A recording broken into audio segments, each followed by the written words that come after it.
परम सन्मानयोग गुरु रूप गुरु खालसा साध संगत जी वाहिगुरु जी का खालसा वाहिगुरु जी की फतेह।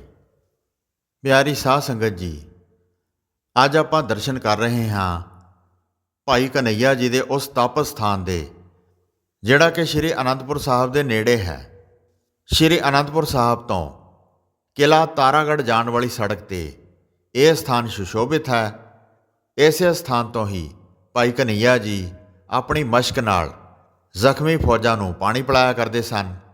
ਇੱਥੇ ਹੀ ਜਲ ਦੇ ਕਈ ਸੋਮੇ ਪ੍ਰਗਟ ਹਨ, ਜਿਸ ਦੇ ਦਰਸ਼ਨ ਆਪ ਜੀ ਇਸ ਵੀਡੀਓ ਵਿੱਚ ਕਰੋਗੇ। ਤੇ ਇੱਥੇ ਹੀ ਭਾਈ ਕਨਈਆ ਜੀ ਦੀ ਮਸ਼ਕ ਤੇ ਡੋਲ ਮੌਜੂਦ ਹੈ, ਜਿਸ ਦੇ ਇਸ ਵੀਡੀਓ ਵਿੱਚ ਆਪ ਜੀ ਨੂੰ ਦਰਸ਼ਨ ਕਰਵਾਏ ਜਾਣਗੇ। ਸੋ ਆਓ ਬੜੇ ਪ੍ਰੇਮ ਤੇ ਸ਼ਰਧਾ ਨਾਲ ਇਹਨਾਂ ਪਵਿੱਤਰ ਚੀਜ਼ਾਂ ਦੇ ਦਰਸ਼ਨ ਕਰੀਏ ਤੇ ਭਾਈ ਕਨਈਆ ਜੀ ਦਾ ਇਤਿਹਾਸ ਸਰਵਣ ਕਰੀਏ।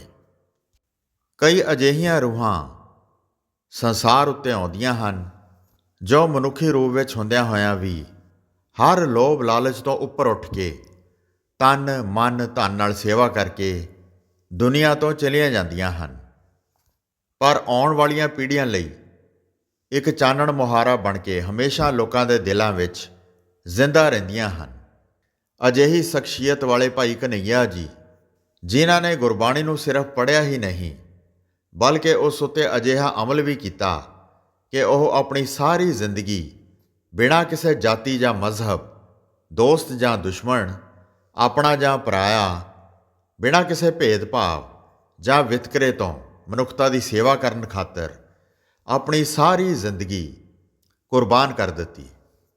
ਭਾਈ ਕਨਈਆ ਜੀ ਦਾ ਜਨਮ ਪਿੰਡ ਸੋਧਰਾ, ਜੋ ਕਿ ਵਜ਼ੀਰਾਬਾਦ ਦੇ ਨੇੜੇ ਹੈ, ਜੋ ਅੱਜ ਕੱਲ੍ਹ ਪਾਕਿਸਤਾਨ ਵਿੱਚ ਹੈ, 1648 ਵਿੱਚ ਹੋਇਆ। ਭਾਈ ਕਨਈਆ ਜੀ ਦੇ ਪਿਤਾ ਜੀ ਦਾ ਨਾਮ ਭਾਈ ਨੱਥੂ ਰਾਮ ਸੀ ਤੇ ਮਾਤਾ ਜੀ ਦਾ ਨਾਮ ਮਾਤਾ ਸੁੰਦਰੀ ਜੀ ਸੀ। ਉਹ ਇੱਕ ਅਮੀਰ ਵਪਾਰੀ ਸਨ ਤੇ ਸ਼ਾਹੀ ਫੌਜਾਂ ਨੂੰ ਰਸਦ ਪਾਣੀ ਸਪਲਾਈ ਕਰਦੇ ਸਨ। ਖੱਤਰੀ ਪਰਿਵਾਰ ਨਾਲ ਸੰਬੰਧ ਰੱਖਣ ਵਾਲੇ ਭਾਈ ਨੱਥੂ ਰਾਮ ਜੀ ਦਾ ਸੁਭਾਅ ਬੜਾ ਮਿੱਠਾ ਤੇ ਪਿਆਰਾ ਸੀ। ਇਹਨਾਂ ਦਾ ਪਰਿਵਾਰ ਖੁਸ਼ਹਾਲ ਸੀ, ਪਰ ਭਾਈ ਕਨਈਆ ਜੀ ਦੀ ਰੁਚੀ ਵੈਰਾਗ, ਤਿਆਗ ਤੇ ਸੇਵਾ ਦੀ ਸੀ। ਛੋਟੇ ਹੁੰਦਿਆਂ ਹੀ ਭਾਈ ਕਨਈਆ ਜੀ ਦੀ ਜੇਬ ਵਿੱਚ ਜਿੰਨੇ ਪੈਸੇ ਹੁੰਦੇ ਸੀ, ਉਹ ਸਾਰੇ ਪੈਸੇ ਗਰੀਬਾਂ ਤੇ ਲੋੜਵੰਦਾਂ ਨੂੰ ਵੰਡ ਦਿੰਦੇ ਸਨ। ਤੇ ਘਰ ਵਾਲਿਆਂ ਨੇ ਇਹਨਾਂ ਨੂੰ ਆਰੇ ਲਗਾਉਣ ਦੀ ਬੜੀ ਕੋਸ਼ਿਸ਼ ਕੀਤੀ, ਪਰ ਵਿਅਰਥ ਹੀ ਗਈ। ਪੈਸਾ ਤਾਂ ਘਰ ਵਿੱਚ ਬਹੁਤ ਸੀ, ਇਸੇ ਲਈ ਪਿਤਾ ਜੀ ਨੇ ਇਸ ਬੱਚੇ ਨੂੰ ਇੱਕ ਅਲੱਗ ਕਮਰਾ ਬਣਵਾ ਕੇ ਦਿੱਤਾ ਸੀ ਤੇ ਮਾਇਆ ਵੀ ਇਹਨਾਂ ਨੂੰ ਖੁੱਲ੍ਹੇ ਦਿਲ ਨਾਲ ਦਿੱਤੀ ਸੀ, ਤਾਂ ਕਿ ਭਾਈ ਕਨਈਆ ਜੀ ਮਨ ਚਾਹੀ ਲੋਕਾਂ ਦੀ ਸੇਵਾ ਕਰਦੇ ਰਹਿਣ। ਜਦੋਂ ਇਹਨਾਂ ਦੇ ਪਿਤਾ ਜੀ ਦਾ ਅਕਾਲ ਚਲਾਣਾ ਹੋਇਆ, ਉਸ ਸਮੇਂ ਇਹ ਬਹੁਤ ਛੋਟੇ ਸਨ। ਜਲਦੀ ਹੀ ਘਰ ਦੀ ਜ਼ਿੰਮੇਵਾਰੀ ਇਹਨਾਂ ਦੇ ਮੋਢਿਆਂ 'ਤੇ ਆ ਗਈ। ਕੁਝ ਚਿਰ ਤਾਂ ਭਾਈ ਸਾਹਿਬ ਨੇ ਕੰਮ ਕੀਤਾ, ਪਰ ਕੁਝ ਸਮੇਂ ਬਾਅਦ ਵਜ਼ੀਰਾਬਾਦ ਵਿੱਚ ਭਾਈ ਨਨੂਆ ਜੀ ਦੀ ਸੰਗਤ ਕੀਤੀ, ਜੋ ਗੁਰੂ ਘਰ ਦੇ ਸ਼ਰਧਾਲੂ ਸਨ। ਇੱਕ ਤਾਂ ਭਾਈ ਕਨਈਆ ਜੀ ਦਾ ਸੁਭਾਅ ਪਹਿਲਾਂ ਤੋਂ ਹੀ ਭਗਤੀ ਕਰਨ ਵਾਲਾ ਸੀ, ਤੇ ਦੂਜਾ ਭਾਈ ਨਨੂਆ ਜੀ ਦੀ ਸੰਗਤ ਨੇ ਸੋਨੇ ਤੇ ਸੁਹਾਗੇ ਦਾ ਕੰਮ ਕੀਤਾ। ਸੋ ਇਸ ਲਈ ਭਾਈ ਕਨਈਆ ਜੀ ਨੇ ਆਪਣਾ ਕੰਮਕਾਰ ਛੱਡ ਕੇ ਸੇਵਾ ਕਰਨੀ ਸ਼ੁਰੂ ਕਰ ਦਿੱਤੀ। ਭਾਈ ਨਨੂਆ ਜੀ ਅਨੰਦਪੁਰ ਸਾਹਿਬ ਵਿੱਚ ਸ਼੍ਰੀ ਗੁਰੂ ਤੇਗ ਬਹਾਦਰ ਸਾਹਿਬ ਜੀ ਦੇ ਦਰਸ਼ਨ ਕਰਨ ਵਾਸਤੇ ਜਾਇਆ ਕਰਦੇ ਸਨ। ਭਾਈ ਕਨਈਆ ਜੀ ਭਾਈ ਨਨੂਆ ਜੀ ਕੋਲੋਂ ਗੁਰੂ ਸਾਹਿਬ ਦੇ ਬਚਨ ਤੇ ਬਾਣੀ ਸੁਣਦੇ ਰਹਿੰਦੇ ਸਨ। ਇਸ ਲਈ ਹੌਲੀ-ਹੌਲੀ ਭਾਈ ਕਨਈਆ ਜੀ ਦੇ ਹਿਰਦੇ ਵਿੱਚ ਵਸ ਗਈ। ਇਸ ਤਰ੍ਹਾਂ ਆਪ ਦੇ ਮਨ ਵਿੱਚ ਗੁਰਸਿੱਖੀ ਦੀ ਜਾਗ ਲੱਗ ਗਈ ਤੇ ਭਾਈ ਸਾਹਿਬ ਸਵਾਸ ਸਿਮਰਨ ਵਿੱਚ ਜੁਟ ਗਏ। ਇੱਕ ਦਿਨ ਅਚਾਨਕ ਭਾਈ ਨਨੂਆ ਜੀ ਅਕਾਲ ਚਲਾਣਾ ਕਰ ਗਏ। ਉਹਨਾਂ ਦੇ ਅਕਾਲ ਚਲਾਣੇ 'ਤੇ ਭਾਈ ਕਨਈਆ ਜੀ ਦਾ ਮਨ ਬੜਾ ਉਦਾਸ ਹੋ ਗਿਆ। 1674 ਵਿੱਚ ਭਾਈ ਸਾਹਿਬ ਪੁੱਛਦੇ ਪੁਛਾਉਂਦੇ ਸ਼੍ਰੀ ਗੁਰੂ ਤੇਗ ਬਹਾਦਰ ਸਾਹਿਬ ਜੀ ਦੇ ਦਰਸ਼ਨ ਕਰਨ ਵਾਸਤੇ ਸ਼੍ਰੀ ਅਨੰਦਪੁਰ ਸਾਹਿਬ ਪਹੁੰਚ ਗਏ। ਬਸ ਫੇਰ ਕੀ ਸੀ, ਆਪ ਉੱਥੇ ਦੇ ਹੀ ਹੋ ਕੇ ਰਹਿ ਗਏ। ਗੁਰੂ ਸਾਹਿਬ ਜੀ ਦੇ ਪੁੱਛਣ 'ਤੇ ਆਪ ਨੇ ਦੱਸਿਆ ਕਿ ਮੈਂ ਭਾਈ ਨਨੂਆ ਜੀ ਪਾਸੋਂ ਆਪ ਜੀ ਦੀ ਬੜੀ ਸ਼ੋਭਾ ਸੁਣੀ ਸੀ ਤੇ ਇੱਥੇ ਆਪ ਜੀ ਦੇ ਦਰਬਾਰ ਦੀ ਸੰਗਤ ਸੇਵਾ ਕਰਨ ਵਾਸਤੇ ਆਈ ਸੀ, ਸੋ ਇਸ ਲਈ ਮੈਨੂੰ ਕੋਈ ਸੇਵਾ ਬਖਸ਼ੋ। ਇਸ ਵੇਲੇ ਭਾਈ ਕਨਈਆ ਜੀ ਦੀ ਉਮਰ 20 ਜਾਂ 22 ਸਾਲ ਦੀ ਸੀ। ਗੁਰੂ ਜੀ ਨੇ ਇਹਨਾਂ ਨੂੰ ਲੰਗਰ ਤੇ ਘੋੜਿਆਂ ਦੀ ਸੇਵਾ ਬਖਸ਼ ਦਿੱਤੀ ਤੇ 1 ਸਾਲ ਆਪ ਜੀ ਨੇ ਬੜੇ ਤਨ ਤੇ ਮਨ ਨਾਲ ਸੇਵਾ ਕੀਤੀ। ਗੁਰੂ ਸਾਹਿਬ ਜੀ ਨੇ ਭਾਈ ਕਨਈਆ ਜੀ ਦੀ ਸੇਵਾ ਤੋਂ ਪ੍ਰਸੰਨ ਹੋ ਕੇ ਬਚਨ ਕੀਤੇ ਤੁਹਾਡੀ ਘਾਲ ਥਾਂ ਪਈ। ਹੁਣ ਤੁਸੀਂ ਜਾਓ, ਆਪ ਵੀ ਨਾਮ ਜਪੋ ਤੇ ਹੋਰਨਾਂ ਨੂੰ ਵੀ ਜਪਾਓ। ਸ਼੍ਰੀ ਗੁਰੂ ਤੇਗ ਬਹਾਦਰ ਸਾਹਿਬ ਜੀ ਦੇ ਬਚਨਾਂ ਦੀ ਪਾਲਣਾ ਕਰਦੇ ਹੋਏ ਭਾਈ ਸਾਹਿਬ ਉੱਥੋਂ ਆਪਣੇ ਇਲਾਕੇ ਵੱਲ ਚੱਲ ਪਏ। ਅਟਕ ਦੇ ਨੇੜੇ ਕਵੇ ਨਾਮੀ ਸਥਾਨ 'ਤੇ ਭਾਈ ਕਨ੍ਹਈਆ ਜੀ ਨੂੰ ਪਿਆਸ ਲੱਗੀ। ਪਿਆਸ ਲੱਗਣ ਉਪਰੰਤ ਇਹਨਾਂ ਨੇ ਕਿਸੇ ਤੋਂ ਪਾਣੀ ਮੰਗਿਆ। ਉਸਨੇ ਕਿਹਾ ਕਿ ਇੱਥੇ ਪਾਣੀ ਦੀ ਬੜੀ ਕਿੱਲਤ ਹੈ, ਸਾਨੂੰ ਪਾਣੀ ਬੜੀ ਦੂਰ ਤੋਂ ਲਿਆਉਣਾ ਪੈਂਦਾ ਹੈ, ਇਸ ਲਈ ਸਾਨੂੰ ਆਪ ਤਾਂ ਪਾਣੀ ਬੜੀ ਮੁਸ਼ਕਲ ਨਾਲ ਨਸੀਬ ਹੁੰਦਾ ਹੈ, ਅਸੀਂ ਲੋਕਾਂ ਨੂੰ ਕੀ ਪਿਆਉਣਾ ਹੈ। ਜਿਵੇਂ ਕਿਵੇਂ ਕਰਕੇ ਉਹਨਾਂ ਨੇ ਆਪਣੀ ਪਾਣੀ ਦੀ ਪਿਆਸ ਤਾਂ ਬੁਝਾ ਲਈ, ਪਰ ਅੱਗੇ ਨਾ ਜਾ ਕੇ ਕਵੇ ਵਿੱਚ ਹੀ ਟਿਕਣ ਦਾ ਫੈਸਲਾ ਕਰ ਲਿਆ ਤੇ ਹਰ ਪਿਆਸੇ ਦੀ ਜਲ ਨਾਲ ਸੇਵਾ ਕਰਨੀ ਸ਼ੁਰੂ ਕਰ ਦਿੱਤੀ। ਕਵੇ ਤੋਂ ਰਤਾ ਵਿੱਚ ਤੇ ਹਰੇ ਨਾਮੀ ਨਦੀ ਤੋਂ ਉਹ ਪਾਣੀ ਦਾ ਘੜਾ ਭਰਦੇ ਤੇ ਲੋਕਾਂ ਨੂੰ ਪਿਆਉਂਦੇ ਸਨ। ਘੜਾ ਖਾਲੀ ਹੁੰਦਾ ਤਾਂ ਮੁੜ ਭਰ ਲਿਆਉਂਦੇ। ਹੌਲੀ ਹੌਲੀ ਘੜੇ 1 ਤੋਂ 2, 2 ਤੋਂ 4, ਇਸ ਤਰ੍ਹਾਂ ਕਰਦੇ ਕਰਦੇ 200 ਘੜੇ ਹੋ ਗਏ। ਉਹਨਾਂ ਦੀ ਸੇਵਾ ਦੀ ਕੀਰਤੀ ਹਰ ਪਾਸੇ ਫੈਲਣ ਲੱਗੀ। ਉਹਨਾਂ ਦੇ ਟਿਕਾਣੇ 'ਤੇ ਰੌਣਕ ਵਧਣ ਲੱਗੀ ਤੇ ਨਾਲ ਪਾਣੀ ਨਾਲ ਭਰੇ ਘੜਿਆਂ ਦੀ ਗਿਣਤੀ ਵਧਣ ਲੱਗੀ। ਇਸ ਤਰ੍ਹਾਂ ਉਹਨਾਂ ਦਾ ਟਿਕਾਣਾ ਧਰਮਸਾਲ ਬਣ ਗਿਆ। ਮੰਜੇ ਤੇ ਬਿਸਤਰੇ ਵੀ ਆ ਗਏ। ਸੰਗਤ ਵੀ ਸਵੇਰੇ ਸ਼ਾਮ ਜੁੜਨ ਲੱਗ ਪਈ। ਭਾਈ ਸਾਹਿਬ ਨੇ ਉਦਮ ਕਰਕੇ ਇੱਕ ਖੂਹ ਵੀ ਪੁੱਟਵਾ ਲਿਆ। ਇਸ ਤਰ੍ਹਾਂ 3-4 ਸਾਲ ਬੀਤ ਗਏ। ਇਸ ਦੌਰਾਨ 1675 ਵਿੱਚ ਸ਼੍ਰੀ ਗੁਰੂ ਤੇਗ ਬਹਾਦਰ ਸਾਹਿਬ ਜੀ ਦੀ ਸ਼ਹੀਦੀ ਹੋਈ। ਸ਼੍ਰੀ ਗੁਰੂ ਗੋਬਿੰਦ ਸਿੰਘ ਜੀ ਗੁਰਗੱਦੀ 'ਤੇ ਬੈਠੇ। ਭਾਈ ਸਾਹਿਬ 1678 ਵਿੱਚ ਕਵੇ ਛੱਡ ਕੇ ਸ਼੍ਰੀ ਅਨੰਦਪੁਰ ਸਾਹਿਬ ਸ਼੍ਰੀ ਗੁਰੂ ਗੋਬਿੰਦ ਸਿੰਘ ਸਾਹਿਬ ਜੀ ਦੇ ਦਰਸ਼ਨਾਂ ਨੂੰ ਤੁਰ ਪਏ। ਗੁਰੂ ਜੀ ਦੇ ਪਾਸ ਪਹੁੰਚ ਕੇ ਸ਼੍ਰੀ ਅਨੰਦਪੁਰ ਸਾਹਿਬ ਨੂੰ ਆਪਣਾ ਟਿਕਾਣਾ ਬਣਾ ਲਿਆ ਤੇ ਦਸ਼ਮੇਸ਼ ਦਰਬਾਰ ਦੀ ਸੇਵਾ ਸ਼ੁਰੂ ਕਰ ਦਿੱਤੀ। ਹਰ ਵੇਲੇ ਆਪ ਜੀ ਗੁਰੂ ਜੀ ਦੀ ਸੰਗਤ ਵਿੱਚ ਗੁਜ਼ਾਰਨ ਦੀ ਕੋਸ਼ਿਸ਼ ਕਰਦੇ ਸਨ। ਜਦੋਂ ਗੁਰੂ ਸਾਹਿਬ ਪੌਂਟਾ ਸਾਹਿਬ ਗਏ ਤਾਂ ਇਹ ਵੀ ਨਾਲ ਗਏ ਸਨ। ਵਾਪਸ ਜਦੋਂ ਸ਼੍ਰੀ ਅਨੰਦਪੁਰ ਸਾਹਿਬ ਆਏ ਤਾਂ ਇਹ ਵੀ ਨਾਲ ਵਾਪਸ ਆ ਗਏ।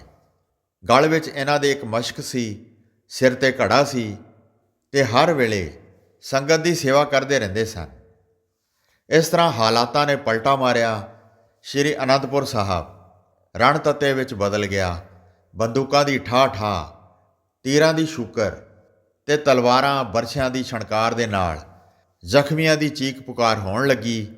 ਭਾਈ ਸਾਹਿਬ ਹਰ ਵਕਤ ਤੜਫਦੇ ਹੋਏ ਜ਼ਖਮੀਆਂ ਦੇ ਮੂੰਹ ਵਿੱਚ ਪਾਣੀ ਪਾਉਂਦੇ ਰਹੇ। ਇਹ ਉਹਨਾਂ ਦੀ ਨਿੱਤ ਦਾ ਕਿਰਿਆ ਕਰਮ ਬਣ ਗਿਆ।